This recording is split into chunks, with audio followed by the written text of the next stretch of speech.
ден на хералдиката, 10 јуни, со 2 предавања и промоција на еден гласник. Мислам дека нема потреба да се представуваме. Да, премногу. Сме тука во еден круг на пријатели, така. И сега, јас сакам да зборувам денеска за македонската хералдичка мисла, посветност на меѓународниот ден на хералдиката. Така да многу за хералдика нема да зборувам, мислам дека големиот дел од нас овдека веќе прилично добро знаат зашто станува збор. Но еден мал почеток.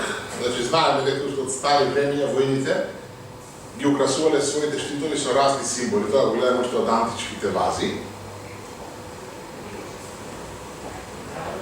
И ова е од Бајо таписеријата за норманското освојување на Англија, каде што гледаме многу штитови со различни фигури. И луѓето секогаш потребувале символи за да се идентификуваат со нив, да бидат заштитени. Што е интересно за ова таписерија од Бајо, значи од средината на 11 век, е тоа што иста личност на неколку тие, како да ги наречам, рамки на стрипу, како се нарекуваат, се јавуваат со различни штитови и со различни амблеми на штитовите. Значи, може да кажем дека во тој период се уште амблемот не е фиксиран. Ева, уште еден инсерт од Бајо. Така да, кога зборуваме за хералдиката, треба да разбереме една работа, а тоа е дека интересот за убави сликички не е хералдика дури ако тие се грбови. Подоцна ќе зборувам околу степените на развојот на хералдиката. И ова е првичниот интерес. Луѓето гледаат шарени сликички, тоа ги привлекува, но самиот тој интерес не е хералдика. Исто како што и постоењето на амблеми кои што се наоѓаат на штитови, како што видовме уште од античко време, тоа се уште не е хералдика. Хералдиката е систем на символи, која што настанува, ќе видиме како и кога. И она што е битно, има две работи кои што се многу битни за хералдиката. Првата е дека символите се правно регулирани. Оваа слика овдека ни е Геофри Плантагенет. Ќе видиме после зашто ни е тој важен за денешната приказна. И второ нешто, тоа се символи кои што се наследни. Споменикот долу е од Вилјам Лонгспи, внук на Геофри Плантагенет, идниот Хенри II, и гледаме дека композицијата со 6 лава е истата. Значи, за разлика од еписоријата во Бајо, кај што има еден човек кој што има различни дизајни, како нешто било, речеме, во претходниот дел од историјата, сега веќе гледаме дека имаме еден дизајн кој што е веќе стабилизиран, да речеме, кој што е наследен. Хералдиката зборува за наследство. Повторно се враќаме на нашиот јунак, кој што на 10 јуни 1928 година во Руан, Франција, го добива својот грб од неговиот дедо, Хенри, кралот од Англија, со повелба, и затоа овој ден е земен како меѓународен ден за хералдиката. Значи, осликувањето на штитовите траело од секогаш од претходно, кој што е во антиката, така? Но веќе овдека влегува правниот момент, оне што нам ни е битен. И сега, уште една од кратките дефиниции, бидејќи има многу дефиниции за хералдика, ќе спомнеме само дека хералдиката се занимава со препознавање, бележење, проучување и составување на грбови. Хералдиката е мултидисциплинарна наука која што може да се гледа од различни аспекти. Првиот е помошна историска наука. Кај нас долги години хералдиката е разгледувана во рамките на еден дел од помошните историски науки, кои што по правило се занимаваат со истражувањето на историјата на еден одреден грб. Понатаму може да биде од уметноста или од историја на уметноста, значи цртежи, естетика, мода, употреба. Понатаму третиот елемент е правото, на што го спомнавме. Значи правните односи за добивање, користење, наследување, спојување, дополнување на грбот. И четвртиот е теоретската хералдика, која што занимава со правила, принципи за составување на грбот, односите помеѓу тие хералдички фигури, така, и она што е битно начинот на блазонирање, хералдичката лексика и терминологија. Тоа се областите со кои што се занимава теоријската хералдика. И во развојот на хералдиката или на хералдичката мисла, хералдиката поминува низ овие 4 фази, или различни луѓе се интересира за различни фази. Првата фаза е осознавање. Тоа е препознавање на постоење на хералдички композиции и хералдички фигури. Например, некој ќе види на чаша, на прстен има лав и ќе рече ова е хералдика. Значи, останува на тоа препознавање каде, на кое место ќе го најдеме лав. Тоа е она најпрвичната рудиментирана фаза на хералдика. Втората фаза е колекционерство, каде што луѓето собираат различни сликички и имаат основни информации, дека ова е грб за нешто, грб на ова, грб на нешто друго, и едноставно остануваат на таа фаза, на колекционерство. Третата фаза е проучување, а тоа е на односите и околностите за добивање и користење на грбот. Кој, зашто, како, во кои услови, што се случило. Тоа е, да речеме, третата фаза. И четвртата фаза на хералдиката е развиената фаза или напредната фаза, веќе каде што станува збор за правила и принципи за составување на грбови карактеристики, соодност на фигурите, начин на блазонирање, значи ова претходно што го спомнавме, но и она што е битно практична и проблемска примена на претходното. Значи практично е составувањето на грбовите и проблемското е веќе зборуваме во рамките на теоријската хералдика што може, што не може, што е подобро да се направи. И овие се фазите на развојот на хералдичката мисла. Она што нам ни е сега темата за денеска е хералдичката мисла во Македонија. Развојот на хералдичката мисла. Прво нешто на кое што сакам да се малце да запрам, а тоа е Христоф Ржефарович, кој што е бакрорезец роден во Дојден, но неговиот опус е од Белград, Сремски Карловац и Виена. Тој е бакрорезец кој што неговото најголемо дело е преводот на стематографијата од Павле Витезович од латински на словенски, издадена првата едиција 41, но има уште 3 едиции. И неговата стематографија станала основа на балканската хералдика, така да можеме да кажеме дека Христоф Ржефарович е символот на македонската хералдика, иако тој не се занимава практично ништо со хералдика. Но направил достапно да е делото од Павле Витезович, да биде достапно за, да не речем сега, широките народни маси, да може да го читат, защото Витезович е пришол на латински, кој што е јазикот на учените. И се концентрира малце повеќе на проучувањето на хералдиката во Македонија. Првиот кој што се занимава е Јордан Константинов Джинот, каде што бил учител во Велес, во Прилеп, Скопје и на други места, и тој се занимавал со истражувања или изучување на хералдиката, бил следбеник на големиот Људевит Гај, претпоставуваме дека од него има наследена љубовта кон хералдиката. Она што е битно, значи ова е сега цитат според Георги Шоп-Трајанов, кој што дипломската ја прави врз база на оставштината на Джинот во Велес, и тој тврди следно, дека хералдиката како наставен предмет е вклучил во програмата за учениците од трет степен. Првите најголеми деца во образовниот процес, кој што го изведува во Велес, Скопје, веројатно во Прилеп. Немаме други, не се познати негови други хералдички трудови. Веројатно ја користел она што го спомнавме претходно, а тоа е стенографијата од Жефарович. Сега веќе преоѓаме малце на нешто повеќе сериозно, Георги Шоп-Трајанов, кој што е првиот македонски доктор по лингвистика, докторира во Франција 35-та година, се заинтересирува за хералдиката додека е во студентски престој во Франција и станува дописен член на Француското друштво за хералдика и силографија уште од 37 година. Неговата дипломска работа, како што спомнав, е за Джинот и многу години подоцна е издадена во книга Хералдика, силографика и ексилингвистика, Книгава, иако зборува за хералдика, има многу малци, стовечни има хералдика, работи на препознавање на символи на неколку од книгите кои што се наоѓаат во оставштината на чинот во гимназијата во Велес. Така, и всушност сепак представува првиот на некој начин истражител на ова, иако се уште е на некој пониско ниво, но за нас е многу значаен. Понатаму, вториот следен, кој што ќе видиме според годините, сите овие се тука некаде живеат современици.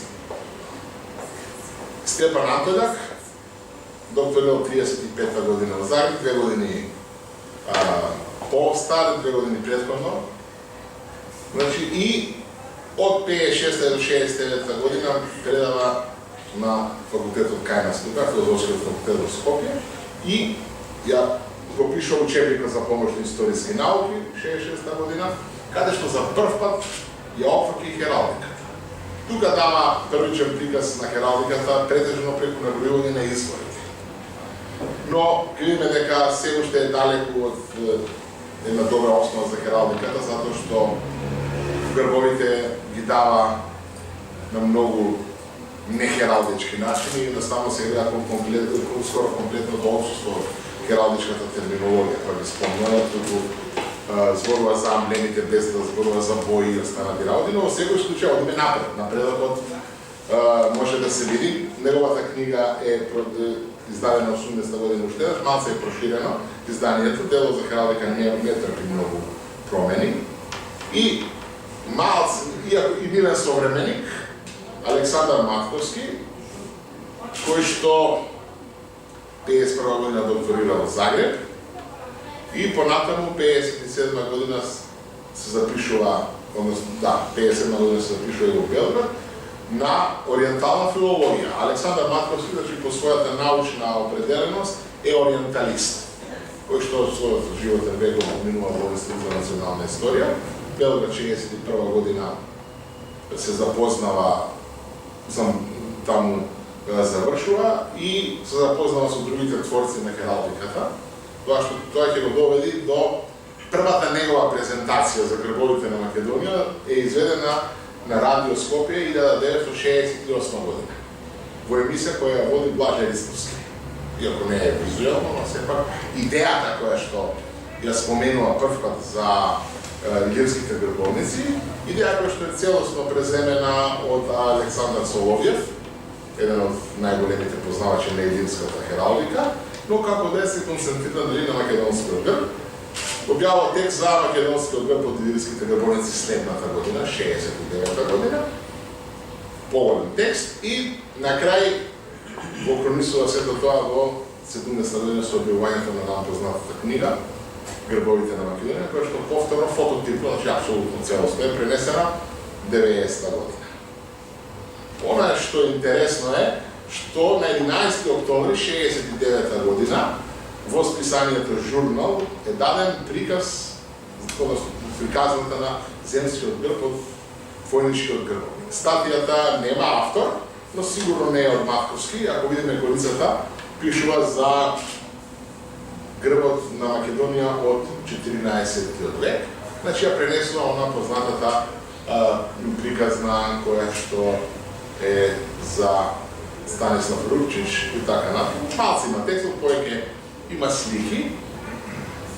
Во истиот период е Милош Константинов, етнолог, кој што 70 година во македонски архивист ја издава првата статија Седумте градски грбови, каде што ни дава првата хералдичка анализа на грбови на 7 градови во СР Македонија. Значи, ова е првиот момент каде што некој се занимава со хералдичка анализа. Претходно имаме дескриптивни работи, што се случува, ова е првата статија. И последната статија е негова е 92 година во времето на носењето на символите, со тоа што неговата статија конкретно повторно се рака само на хералдиката, односно воопшто не го спомнува дискусот кој што станува символите, и она што е насловот на статијата е мора да се почитува хералдиката. 90 година за жал починува, ако видиме годините, сите овие се современици кои што го завршуваат својот живот некаде почетокот на 90-тите години. И понатаму имаме една пауза. 99-та година изгледува сајтот Хералдика во Македонија, која што всушност е англискиот текст, англиското резиме од книгата на Матковски,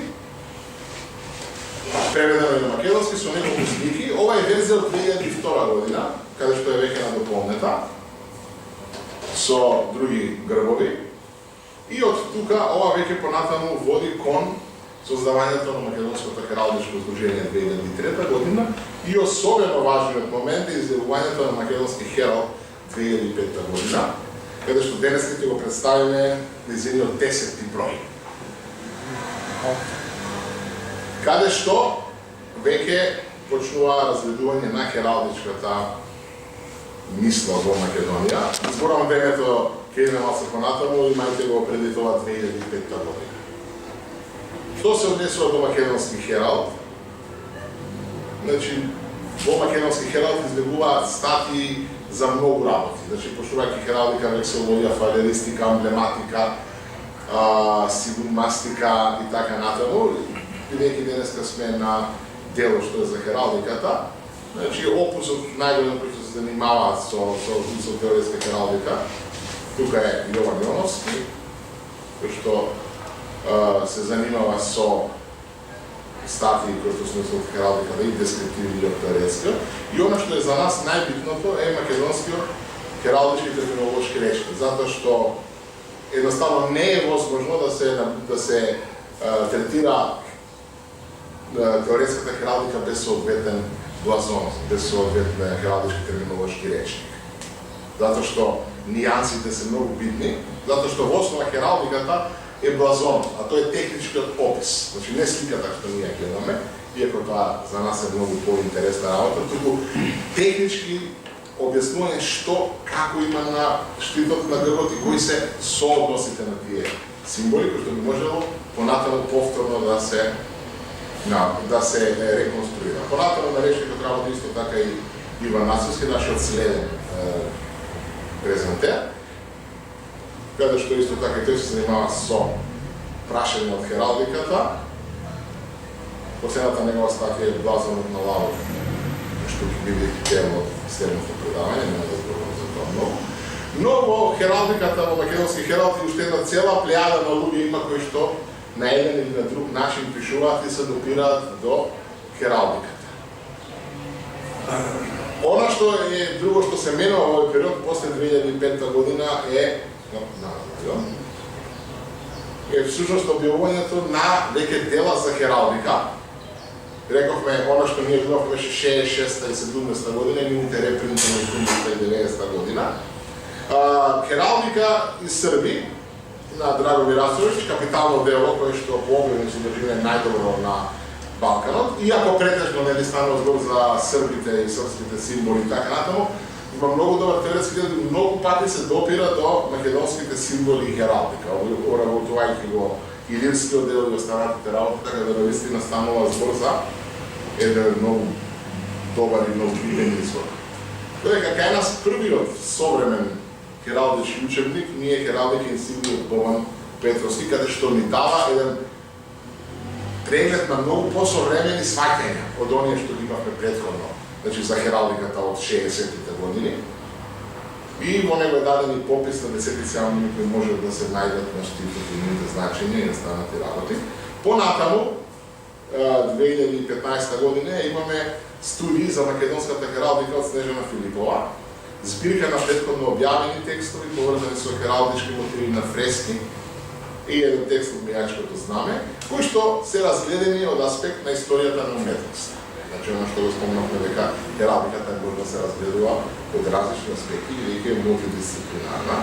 Истата година излегува и символите на Македонија од Јован Јоновски, кој што главниот фокус е на хералдиката, да символи како символи на системи, да символи развојот на хералдиката, теоретска хералдика, грбови на Македонија, теоретска хералдика, територијални грбови и така натаму. Книгата ги дава и основите на вексилологија, на химнологија, фалеристика, но работи кои што не се интересни за нас денеска. уште една битна работа за развојот на хералдичката мисла во Македонија се емисии кои што се посветени на грбовите на Македонија. Првата емисија е од Македонска радиотелевизија некаде 80-те години, не успеам да најдам точно датум кога. Ова е Александар Матковски, кој што починал 92 година, така да сигурно е пред 90-та некаде. Така, и потоа има уште една емисија од А1, каде што 2000 година е посветена исто така на истражување на прашањата за македонскиот грб, со посебно внимание на грбот добивањето 46 година и процесот 92 година. Понатаму, 2009 година е емисија за македонската хералдика и потоа 2017 циклус на предавање. Заклучок од цело предавање, мислам дека сме добри со времето, така. Првите скромни почетоци почнуваат во втората половина од 19 век. Понатаму вистинскиот интерес на хералдиката се јавува на крајот на 60-тите години, 68-69 година, кога е најплоден дел, да речам, од тој период. И понатаму имаме затишје до 90-та година, кога повторното изјавување на книгата Грбовите на Македонија од Александар Матковски започнува нов план на интерес кон хералдиката, кој што е поврзан со тогашниот избор на државниот грб. И сега со почнувањето на македонски хералд од 2005 година започнува нов период во истражувањето на хералдиката. Тоа не е единствениот дел, но дел од работите се поврзани. Понатаму е предавање и работилница во Музеј на Македонија, неколку предавања и работилници за хералдиката. Она што е битно, исто така е присутноста во медиумите. Морам да кажам, благодарејќи на наши членови, два новинари, поранешни и сегашни членови, Сашо Спасовски и Иван Блажевски, кои што користејќи својата позиција на новинари, многу често ги носеа прашањата за хералдика, особено нели кај нас поврзани со прашањето за грбот на државниот грб на Македонија, но сето тоа даваше присуственост во медиумите. Понатаму 2007 година започнува проучувањето на хералдиката на факултет. Снежана Филипова започнува првиот изборен предмет хералдика, не се викаше точно хералдика, имаше нешто во уметноста. И 2008 година, следната година, започнува Богдан Петровски со предавање на Европскиот факултет. Хералдика и инсигни се нарекува предметот и токму книгата што ја видовме представува учебник за она што го видовме. И од овој период нао видовме почнуваат од 2008 веќе и првите книги за хералдиката за различни аспекти. Тоа отвлика би било тоа што се однесува до овој дел.